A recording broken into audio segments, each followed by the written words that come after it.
Hey everybody, Dr. Snellgrove here, just recording a quick video to talk about writing body paragraphs in our integrated reading and writing class. And so the good news, I guess if you call it a good news, is that compared to intro paragraphs, body paragraphs have fewer moving parts and I think are generally pretty straightforward. So there are three components to any given body paragraph, right? The first one is the topic sentence. Ideally, this should be your first sentence, and it tells us what you are arguing in this paragraph, right? And so the idea is like every supporting argument needs to support your thesis in some way. So here are examples. I'm going to give an example for each of the classes, so please pay attention to the class you're in. If you are in ENC 17, your first assignment is all about like, hey, do you think the money saving tips in this article are still useful or not? And we've spoken before about how your thesis needs to basically come down to, yes, they are still useful, or no, they're not still useful. So then if you get, once you get into your body paragraphs, you might have a topic sentence like, the first reason that these tips are still useful is blah, blah, blah. Or the first reason these tips are not still useful is blah, blah, blah. So it's like, all right. And so you see that's going to be the entire paragraph will be the first reason these tips are, that's what it's going to be about. And if you are in ENC 27, right, y'all have the crunchier topic of whether poor budgeting and spending choices are the main causes of poverty or not. But even then, the thesis comes down to a binary, like, yes, these are the main causes of poverty, or no, these are not the main causes of poverty. And so accordingly, your own body paragraph should start out with sentences like, the first reason these are not the main cause of poverty is, or the first reason these are not the main cause of poverty is. All right, so that's your topic sentence, tells us what the paragraph's going to be about. Now, the next part, you can probably imagine, if I have made a claim, the first reason these tips are not still useful is that so few people can even afford a house now. If I'm an ENC 17 student, I'm going to have at least 3 sentences. I can always do more, but at least 3 sentences about that point. Maybe I'm talking about the housing market, how costs have skyrocketed, how not everybody can just downsize.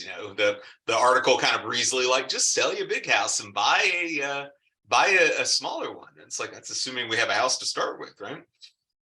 All right, and so again, if you are in ENC 27, maybe you have a thesis like, oh, the first reason that now I'm tripping it over. The first reason that poor budgeting and spending choices are not the main causes of poverty is because of generational poverty. And then I'll have 3 or more sentences about what generational poverty is, how it ties in the argument, all that stuff.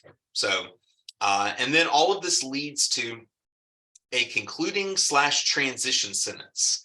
And so just like it sounds, it's a one sentence at the very end that in a perfect world, it will do 2 things.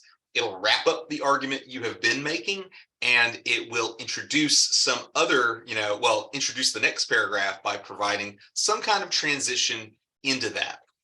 So for instance, if I am an ENC 27 writer and I'm writing about, like, if I'm arguing no, or budgeting and spending choices are not the main causes of poverty, maybe my first paragraph was about generational poverty, right? And so maybe if I know, I'm the writer, if I know that my next paragraph is going to be about like stagnant wages, how the minimum wage has not gone up, et cetera, then I might have a final sentence, a concluding sentence for my first body paragraph, where I said, and for those looking to escape generational poverty, it's that much more difficult due to the prevalence of stagnant wages. So then it's like, oh, I've got that stagnant wages. And then the topic sentence for my next paragraph would be another reason that poor spending and budgeting decisions are not the main causes of poverty are because of stagnant wages. And so I know this sounds simple, and I guess it is. I spent depressing years hearing from teachers about like, yeah, you need to work on your well, they didn't say you need to work on your transitions. That would have been the helpful part. Like, your essay doesn't flow as well as it should. And I'm like, flush it down the toilet.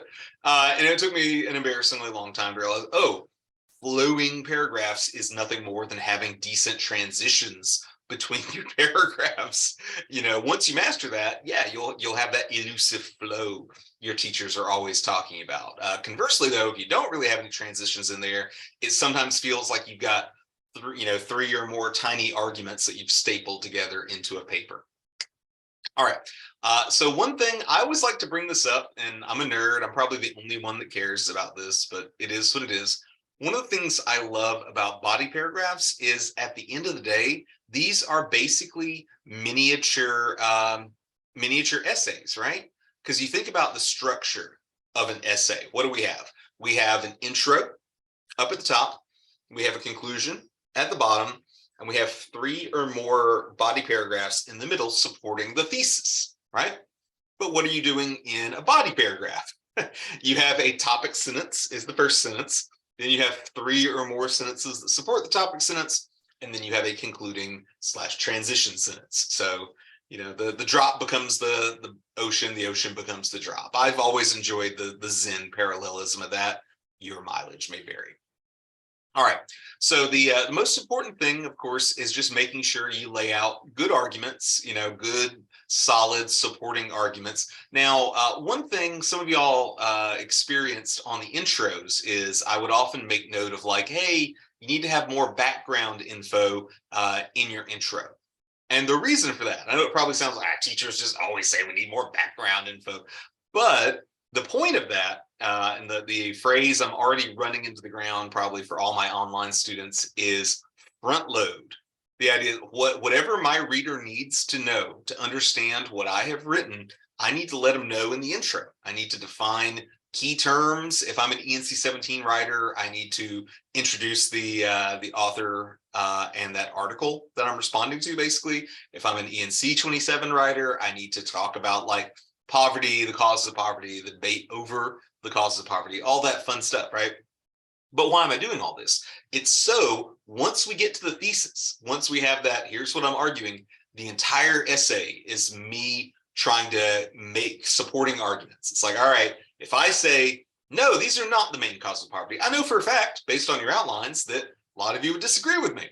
And so that's what makes it an argument, because not everyone agrees with it. So now I've got to lay out my case and try to persuade you that I'm correct. That's all academic writing is when you get right down to it. So you want to make sure that you have all of that fun stuff. You're laying out a compelling case. And so the reason you front load is, we don't want you to have a good momentum going and all of a sudden you have to just stop stone dead. Like, let me define what blah, blah, blah is. It's like, oh no, that should have been up front. We need all that info up front. And then, we can follow along with your arguments.